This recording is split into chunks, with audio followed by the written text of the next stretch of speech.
आज उस शख्सियत के पास लोकल टीवी की टीम पहुंच गई है जिन्होंने उदंती सीता नदी टाइगर रिजर्व के जंगलों में बहुत ज़्यादा मेहनत किया है और उन्हीं की मेहनत का परिणाम है कि उदंती सीता नदी टाइगर रिजर्व से अच्छी खबरें मीडिया तक पहुंचती है, आम जनों तक पहुंचती है और निश्चित तौर पर उस खबरों को लगातार मीडिया भी दिखाता है, लोकल टीवी उस खबरों को दिखाता है। मैं आपको बता दूं कि वरुण जैन साहब की मेहनत की बदौलत यहाँ पर एक सुखद परिणाम 3 साल के बाद ऐसा आया कि उदंती सीता नदी टाइगर रिजर्व के जंगल में बाघ घूमने लगा।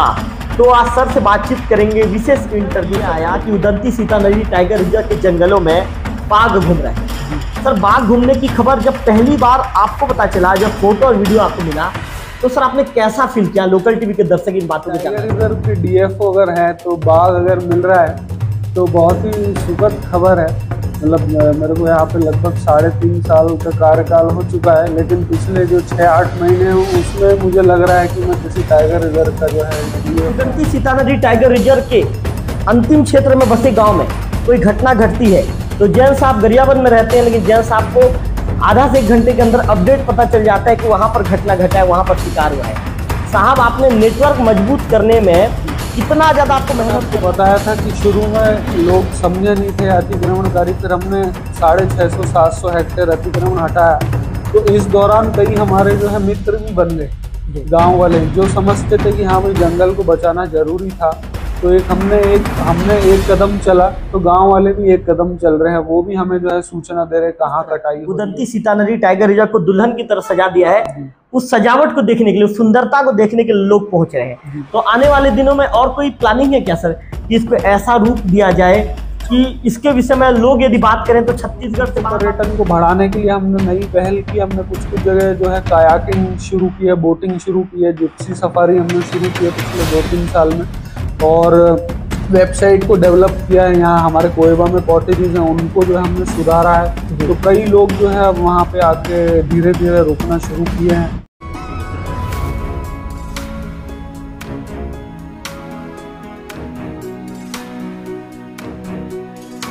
नमस्कार, मैं हूं रवि तिवारी। आप देखना शुरू कर चुके हैं लोकल टीवी। आज उस शख्सियत के पास लोकल टीवी की टीम पहुंच गई है जिन्होंने उदंती सीता नदी टाइगर रिजर्व के जंगलों में बहुत ज़्यादा मेहनत किया है और उन्हीं की मेहनत का परिणाम है कि उदंती सीता नदी टाइगर रिजर्व से अच्छी खबरें मीडिया तक पहुंचती है, आम जनों तक पहुंचती है और निश्चित तौर पर उस खबरों को लगातार मीडिया भी दिखाता है, लोकल टीवी उस खबरों को दिखाता है। मैं आपको बता दूं कि वरुण जैन साहब की मेहनत की बदौलत यहाँ पर एक सुखद परिणाम 3 साल के बाद ऐसा आया कि उदंती सीता नदी टाइगर रिजर्व के जंगल में बाघ घूमने लगा। तो आज सर से बातचीत करेंगे, विशेष इंटरव्यू सर से लेंगे, क्योंकि हमारे लोकल टीवी के सब्सक्राइबर भाई भी चाहते थे कि हम एक दिन जैन साहब से बातचीत करें। तो आखिरकार वो जब समय आ गया है कि आज जैन साहब से हम बातचीत कर रहे हैं। मैं आपको बता दूं कि लोकल टीवी की टीम जैन साहब का विशेष तौर पर धन्यवाद ज्ञापित करना चाहेगी। लगभग 7:30 बजे के आसपास का समय हो चुका था और जैन साहब अपने घर जा चुके थे, लेकिन सर से हमने विशेष निवेदन किया कि सर आपका इंटरव्यू हम लेना चाहते हैं।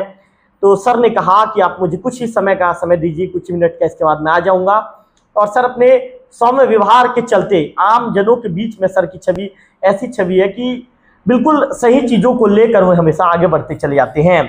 सर, लोकल टीवी स्वागत है आपका। नमस्कार, थैंक यू साहब। ये जानना चाहूँगा, लगातार 3 सालों का मेहनत और 3 सालों की मेहनत के बाद एक सुखद परिणाम आपको देखने को मिला। रिजल्ट ये आया कि उदंती सीता नदी टाइगर रिजर्व के जंगलों में बाघ घूम रहे हैं। सर, बाघ घूमने की खबर जब पहली बार आपको पता चला, जब फोटो और वीडियो आपको मिला, तो सर आपने कैसा फील किया? लोकल टीवी के दर्शक इन बातों को जानना चाहेंगे। जी, टाइगर रिजर्व की डीएफओ अगर है तो बाघ अगर मिल रहा है तो बहुत ही सुखद खबर है। मतलब मेरे को यहाँ पे लगभग 3.5 साल का कार्यकाल हो चुका है, लेकिन पिछले जो 6-8 महीने हैं उसमें मुझे लग रहा है कि मैं किसी टाइगर रिजर्व का जो है डीएफओ हूँ। तो काफ़ी सुखद जो है रहा है टाइगर का, और हमारी टीम के लिए भी काफ़ी, मतलब जो उन्होंने मेहनत की थी 3 साल में, इतने हमने अतिक्रमण हटाए और इतने शिकारियों को पकड़ा, एक काफ़ी हमने पानी के ऊपर अच्छा काम किया कि गर्मियों में भी जो है जानवरों को पानी उपलब्ध रहे। तो उसी का ही एक टीम वर्क का परिणाम है कि बाघ की वापसी हुई। जैन साहब, मैं आपकी खबरों को हमेशा दिखाते रहता हूँ। मैंने देखा है कि टाइगर रिजर्व के अंदर अंदरूनी बेल्ट में चाहे पानी की व्यवस्था करनी हो चाहे कई बार शिकारियों पर आपने कार्रवाई की है, अतिक्रमण आपने घोर जंगल के क्षेत्र में आप अंदर तक घुसे हैं और आपने अतिक्रमण हटाया है। सर इस दौरान कितनी चुनौतियां आपके सामने रही? कभी परिस्थितियां ऐसे आई कि सर कि आपको लगा कि यार विषम परिस्थिति है, विषम चुनौतियां हैं, इससे कैसे लड़ूंगा, ऐसा कोई समय आया था सर?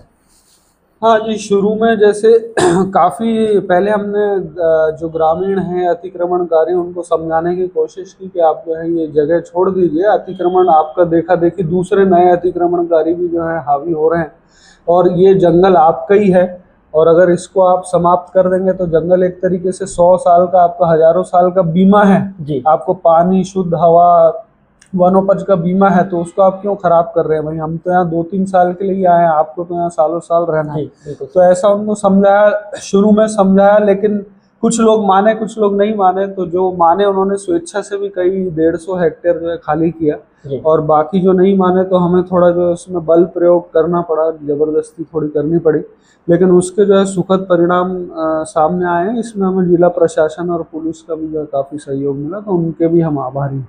जैन साहब, मैं उड़ीसा के अंचल में भी दौरे में जाता हूँ, वहां पर जैन साहब के नाम को लेकर खौफ है सर। सर क्योंकि मैंने मौके पर, मैं कई बार उड़ीसा के जहाँ पहुंचने पर मैंने बातचीत किया है, कई गांव के लोग जो सीमावर्ती क्षेत्र में बसे हैं उनका कहना है कि जैन साहब तो वही सीधा कार्रवाई करते हैं, जैन साहब बातचीत नहीं करते, सीधा कार्रवाई करते हैं। तो सर जैन साहब को खौफ बनाने में या कठोर मैसेज देने में कितना मेहनत करना पड़ा? देखिए, मेन जो प्रॉब्लम यहाँ जब मैं आया था पोस्टिंग होकर, तो 125 किलोमीटर हमारा उड़ीसा बॉर्डर लगा हुआ है और वो भी ऐसे जिले लगे हुए हैं कि जो है कुख्यात हैं अतिक्रमण के लिए। जैसे नवरंगपुर जो है वो पूरा कुख्यात है अतिक्रमण और शिकारी और गांजा तस्करी के लिए। तो वहीं के ही लोग जो है यहाँ पे छत्तीसगढ़ में आके अतिक्रमण कर रहे थे और टाइगर रिजर्व के जो जंगल नष्ट कर रहे थे, तो उनमें भय बनाने के लिए हमने जो है, और साथ में शिकार भी, अवैध शिकार भी काफी कर रहे थे क्योंकि आसपास जंगल सिर्फ यहीं बचा है टाइगर रिजर्व में। तो इस कारण से जो है हमने वहाँ उड़ीसा के अंदर जाकर जो है ऑपरेशंस की, वहाँ से लोगों को गिरफ्तार करके लाए, तब जाके जो है ये भय बना है। इवन उड़ीसा ही नहीं बल्कि हम तो महाराष्ट्र में गढ़चिरौली भी जो ऑपरेशन करने जा चुके हैं। हमने केंद्र एजेंसियों की भी जो है इसमें मदद ली, हमने DRI, WCC की जो वाइल्ड लाइफ क्राइम में जो एजेंसी है उनकी भी मदद लेके जॉइंट ऑपरेशंस भी काफ़ी किए हैं। तो लगभग 45 से अधिक अपन ने जॉइंट ऑपरेशन हमारी टीम ने किए हैं, जिसमें 200 से अधिक शिकारियों को हमने अंदर किया। तो तब जाके जो है वो भय का माहौल एक बना हुआ है। और आप हमें खुशी है ये बताते हुए कि जैसे जब मैं आया था तो वहाँ यहाँ पे 6 जनहानि हुई थी और उसके बाद जैसे हमने सुरक्षित रहवास जानवरों के लिए बनाना शुरू किया तो अब जनहानि घट के 0 हो चुकी है। यहाँ पे पिछले 2.5 साल में मात्र 1 जनहानि घटित हुई। इवन जो सांप सर्पदंश से भी जो मृत्यु है वो भी यहाँ निरंक है अभी पिछले 2 साल में। जैन साहब आपने बहुत अच्छी बात कही। जैन साहब इससे रिलेटेड एक सवाल आपसे ये पूछना चाहूँगा, आपको पता है सर अभी NH 130C के सड़कों पर पिछले कुछ दिनों से हाथी दिख रहे हैं, आज भी सर सुबह हाथी नजर आया है। तो साहब कई बार परिस्थितियां ऐसे हो जाती है कि जब मेन रोड पर हाथी आ जाता है तो हाथी और मानव के बीच में द्वंद्व होने की संभावना बनी रहती है। तो चूंकि जैन साहब एक सीनियर अधिकारी हैं और आपने इसमें काम भी किया, आपको राष्ट्रीय स्तर पर आप पुरस्कृत भी हो चुके हैं, तो सर किस तरह की प्लानिंग आप करेंगे आने वाले दिनों में ताकि हाथी भी सुरक्षित रहे, मनुष्य भी सुरक्षित रहे? ऐसी कोई प्लानिंग है क्या साहब आपके नज़र में? जी, अभी जो हमने प्लान बनाया है उसमें हमें ये अंदाजा ऐसा लग रहा है कि हाथी जो भी आ रहे हैं, छत्तीसगढ़ में लगभग 400 हाथी हैं, जिसमें से 350 हाथी तो उड़ीसा से ही आए हुए हैं, क्योंकि वहाँ पर कुछ गतिविधियाँ ऐसी चलती है कि हाथी जो है इस तरफ शिफ्ट हो रहे हैं, छत्तीसगढ़, मध्य प्रदेश जा रहे हैं, महाराष्ट्र जा रहे हैं। तो हमें अंदेशा है कि आने वाले समय में जो है टाइगर रिजर्व में 100 से अधिक हाथी जो है फिर और आ सकते हैं। तो उनको हमें यहाँ पे एब्जॉर्ब करने के लिए पूरी हम व्यवस्था कर रहे हैं कि भाई चलो पानी की उनको कमी ना हो या चारे की उनको कमी ना हो, क्योंकि यदि उनको इस तरीके की कोई कमी हुई तो वो एग्रेसिव होंगे और एग्रेसिव होकर जो है जनहानि करेंगे, यहाँ के जो ग्रामीण हैं उनको जो है मारेंगे या जन घायल प्रकरण करेंगे।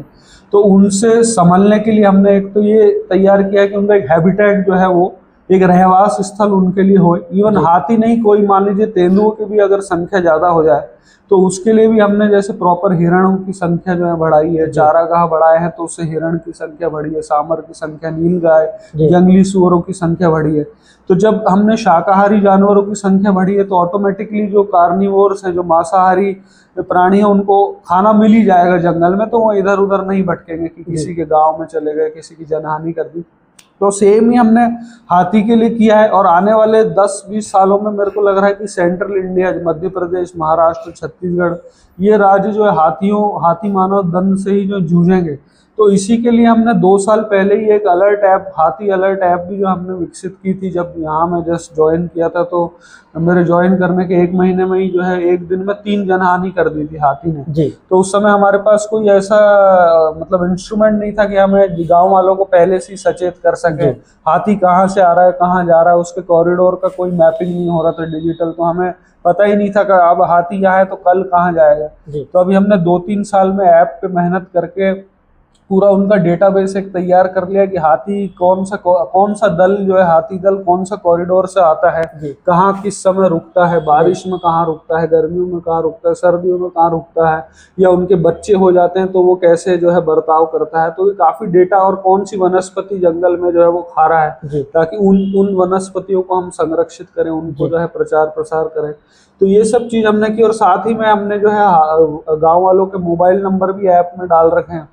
तो जैसे ही हाथी कहीं उसकी लोकेशन आती है तो वहाँ के 10 किलोमीटर के जो लोग हैं, ग्रामीण हैं, उनको ऑटोमेटिक जो है वॉइस कॉल, SMS चला जाता है कि आपके पास में हाथी आ गए, आप बाहर ना निकले, जंगल में ना जाएं।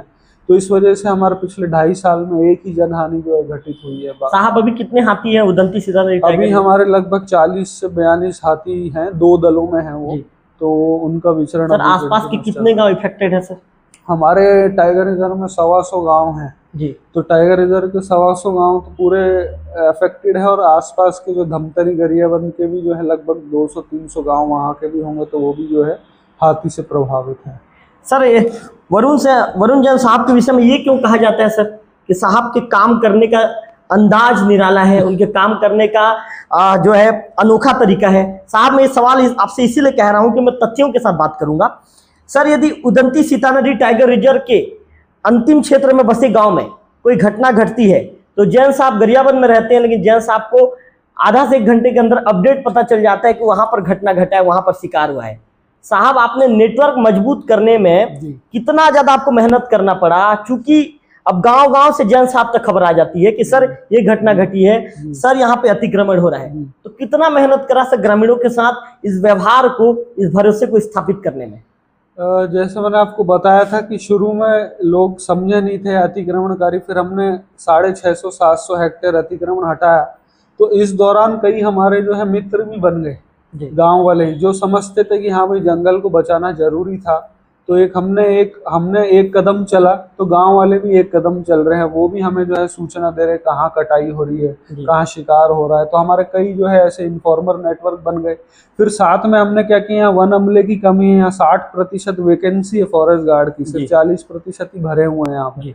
तो हमने क्या किया कि हमारे एक मध्य प्रदेश के एक एक्सपर्ट हैं वाइल्ड लाइफ, तो उनकी हमने मदद ली।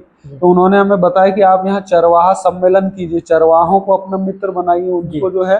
तो हमने चरवाहों से बातचीत की, क्योंकि चरवाहे जितना जंगल घूमते हैं उतना जो है हमारे स्टाफ भी जो है नहीं घूम पाते हैं, क्योंकि बाकी काम में उनके पास रहता है। तो चरवाहों को हमने मित्र बनाया। तो चरवाहे हमें दैनिक गतिविधि की जो है जानकारी देते हैं, जो भी संवेदनशील क्षेत्र हैं शिकार के उद्देश्य से, तो उनकी हमें जानकारी देते हैं। कहीं कटाई हो रहा है या नया अतिक्रमण हो रहा है तो वो पूरी जानकारी हमें चरवाहों के माध्यम से भी जो है मिल रही है। और जगह जगह मैंने अपना जो है मोबाइल नंबर, हमारे SDO साहब के मोबाइल नंबर और रेंजर साहब के मोबाइल नंबर चस्पा कर रखे हैं कि आप कुछ भी सूचना दीजिए हमें और इनाम पाइए उस पर 5। साहब इससे रिलेटेड सवाल आपसे पूछना चाहूंगा, 2 मिनट रुकूंगा।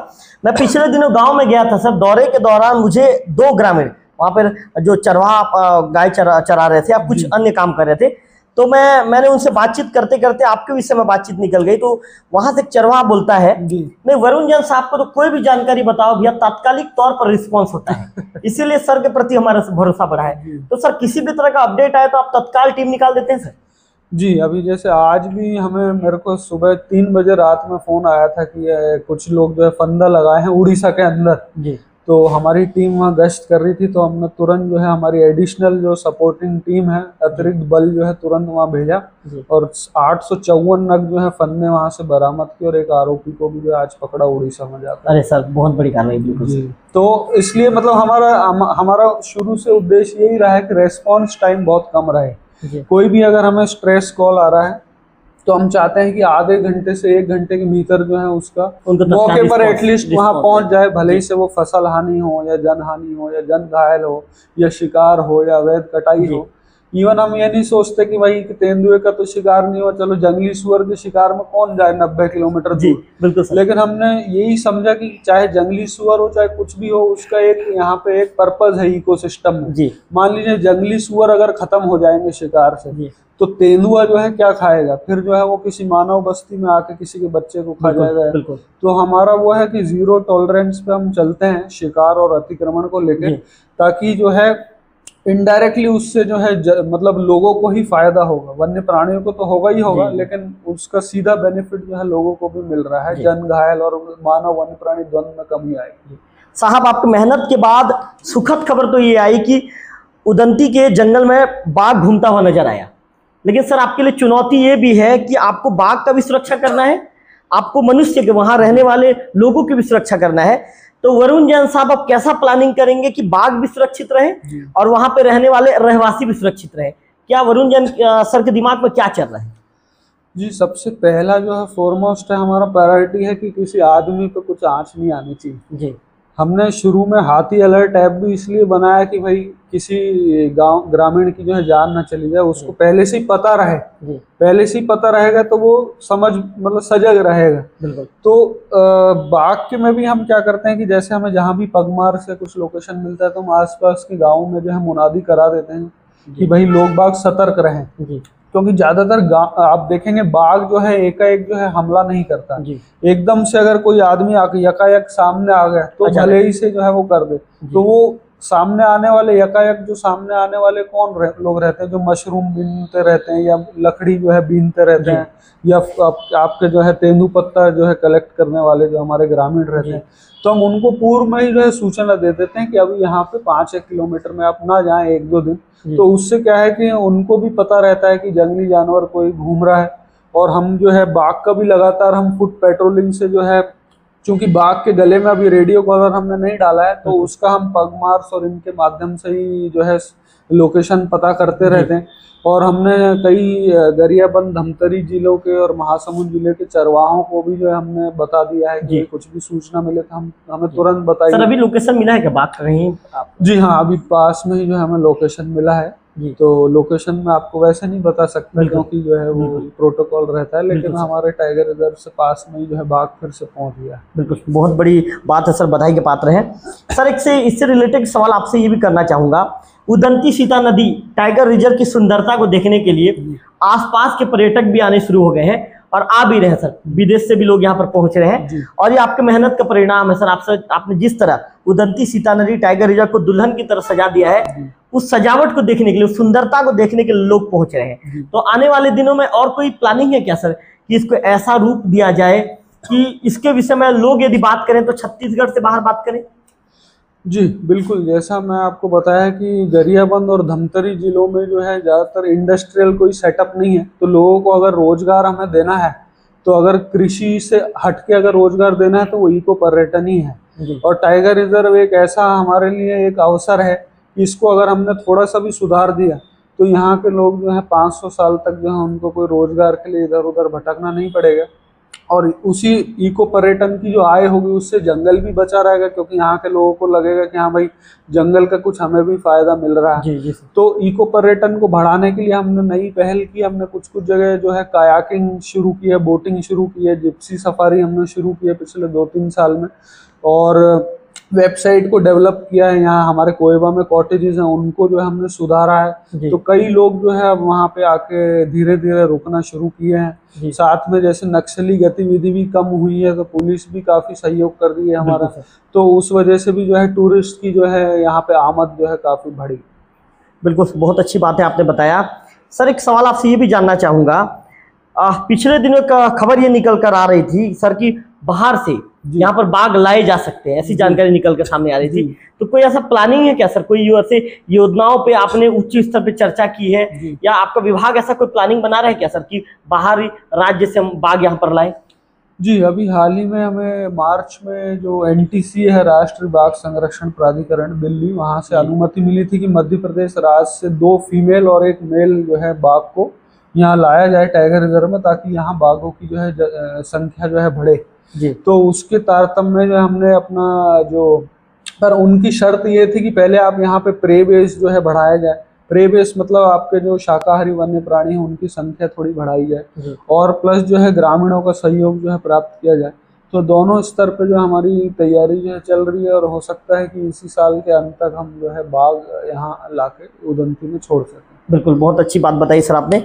साहब मैं आपसे पहले जब भी देखा करता था, चूंकि मैं लंबे समय से रिपोर्टिंग कर रहा हूँ गरियाबंद जिले में, एक समय ऐसा था कि उड़ीसा और छत्तीसगढ़ के अधिकारियों के बीच जो सामंजस्य दिखना तो नहीं दिखता था, लेकिन जैन साहब के ज्वाइन करने के बाद आज जैन साहब उड़ीसा के अधिकारियों के साथ प्लानिंग करके उड़ीसा में घुसते हैं और आरोपियों पर कार्रवाई करके उन्हें लेकर आते हैं सीधे छत्तीसगढ़। एक समय ऐसा था सर कि आरोपी वारदात को अंजाम देने के बाद सीधा भाग जाता था उड़ीसा और पकड़ से बाहर चला जाता था, तो उसके अंदर जो डर नाम का चीज था, वो प्रशासनिक अधिकारियों का डर नहीं दिखता था।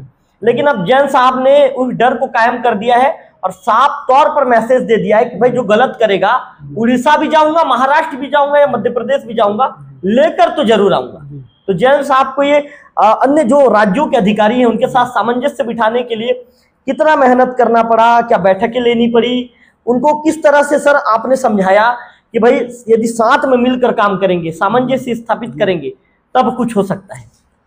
जी, जैसे उड़ीसा में जो नए डीएफओज आए हैं आसपास, जैसे नुआपाड़ा में है, सूनाबेड़ा में है, तो वो काफ़ी यंगस्टर है, मतलब हमारे ही मतलब 21 बैच के हैं, तो उनसे काफ़ी अच्छा सामंजस्य है। उन्होंने भी ये जो है गंभीरता समझी है कि भाई उड़ीसा में भी अगर जैसे जंगल जितना भी अभी बचा है एटलीस्ट उतना तो वो भी बचा लें, तो उनमें भी जो है थोड़ी अवेयरनेस आई है। प्लस हमने बैठकें भी की है, जॉइंट जो है हमारी मीटिंग्स रहती है, इंटरस्टेट मीटिंग्स रहती है, हाथी को लेकर हो या अतिक्रमण को लेकर हो, तो वो भी जो है हम निरंतर जो है करते रहते हैं।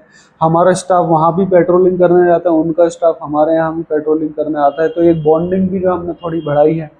प्लस जो है वहाँ का, जैसे यहाँ का मीडिया ने हमारा पूरा सहयोग दिया, पूरे जर्नलिस्ट ने, तो वैसे ही वहाँ का भी जो है मीडिया हमारे समर्थन में आया, तो उधर के भी स्टाफ की जो है रुचि बढ़ी कि यार चलो थोड़ा हमारा भी जो है नाम हमारा भी नाम हो जाए। तो इस तरीके से जो है अभी अच्छा हमारा एक सामंजस्य जो है बैठा हुआ है, जिसमें मिलजुल कर हम जो है काम कर रहे हैं। बिल्कुल जैन साहब, बहुत अच्छी बातों का आपने बताया। जैन साहब, एक अंतिम सवाल आपसे पूछना चाहूँगा सर, लोकल टीवी के माध्यम से एक उदंती सीता नदी टाइगर रिजर्व के उप निदेशक के रूप में क्या मैसेज देना चाहेंगे सर, जनता से क्या अपील करना चाहेंगे? और चूंकि बाघ भी आ चुका है तो बाघ को बचाना भी जरूरी है सर, तो बाघ की सुरक्षा को लेकर जनता से क्या कहना चाहेंगे? देखिए, बाघ की सुरक्षा को लेकर यही कहना चाहूँगा कि बाघ को हमें जो है, कोई भी बाघ हो या कोई भी वन्य प्राणी हो, उसकी जो है सुरक्षा की जिम्मेदारी हमारी है, क्योंकि यहाँ जैसे जो ग्रामीण लोग हैं वो कई सालों से जो है वन्य प्राणी के साथ रह के आए हैं, जंगलों से उनका जुड़ाव है, तो इन वन्य प्राणियों को हमें बचाना चाहिए। जैसे बाघ यहाँ पे खत्म हो गए, इंटरेस्टिंग बात आपको बता देता हूँ अंत में, कि बाघ यहाँ से जैसे धीरे धीरे टाइगर रिजर्व से खत्म हुए, तो जंगल का राजा चला गया, तो जंगल का लेकिन कोई राजा तो रहेगा, तो बाघ चला गया तो हाथियों ने यहाँ कब्जा कर लिया, जबकि हाथी जो है बाघ से ज्यादा मतलब देखा जाए तो काफी मतलब प्रॉब्लमेटिक मतलब होते हैं, उग्र हैं, क्योंकि विस्थापित होकर आए हैं इसलिए उग्र हैं। अगर यहीं पैदा होता हाथी, यहीं का रहता तो थोड़ा शांत स्वभाव का रहता, लेकिन चूंकि उड़ीसा से जो है विस्थापित होकर आ रहा है तो उग्र स्वभाव का है। तो मतलब जंगल में अगर कोई नहीं रहेगा तो कोई ना कोई जो है जानवर आ ही जाएगा, कब्जा करेगा, और हो सकता है फिर वो और बड़ी चुनौती बन जाए हमारे लिए। तो हमें एक जो बैलेंस है एक शाकाहारी और मांसाहारी वन्य प्राणियों का, वो हमेशा जो है बना के चलना है। तो इसलिए मैं नागरिकों से और हमारे जो भाई बहन यहाँ के जो रहने वाले ग्रामीण हैं उनसे भी ये निवेदन करता हूँ कि हमारे जो है इस जंगलों को बचाने में जो है और वन्य प्राणियों को बचाने में जो है हमारा सहयोग करें। ये हमारा उदंती सीता नदी टाइगर रिजर्व जो है वो महानदी का उद्गम स्थल भी है। सोंडूर पैरी नदी जो है यहीं से ही निकलती है जी। तो एटलीस्ट इसके खातिर जो है जंगलों को बचाया जाए, क्योंकि यहीं से ये नदियां निकल के दोनों राज्यों को जो है पानी यही जो है हम पिला रहे हैं। तो सब्सक्राइबर भाई, आप जो चाहते थे, आपकी जो इच्छा थी, दिली इच्छा थी, आप कई बार मेरे सब्सक्राइबर भाई मुझसे मिलते थे और कहते थे कि रवि भैया एक आध बार आप जैन साहब का इंटरव्यू लीजिए। तो जैन साहब से हमने आप तमाम सवालों के जवाब जैन साहब से लिए हैं।